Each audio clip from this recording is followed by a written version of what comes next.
பேரவைத் அவர்களே, அமைச்சரிடம் ஏற்கனவே தொலைபேசி மூலமாக பேசியிருந்தோம்.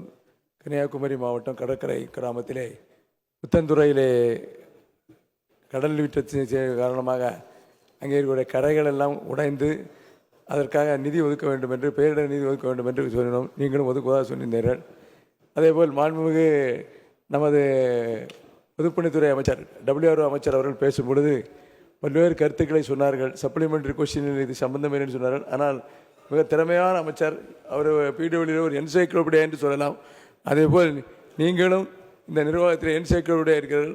ஒரு 35 லட்ச ரூபா தான் தேவைப்படுகிறது.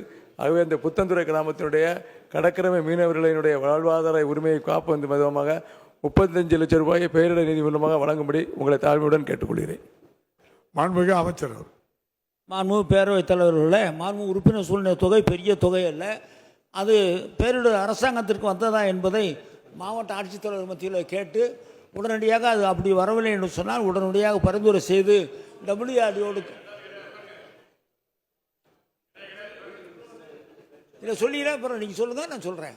நீங்கள் உட்காருங்க தலைவாய். உங்களுடைய கோரிக்கை அரசுக்கு வந்திருக்கும் என்று சொன்னால் WRDOடு கலந்து கொண்டு நிச்சயமாக விரைவில் செய்து கொடுக்கப்படும்.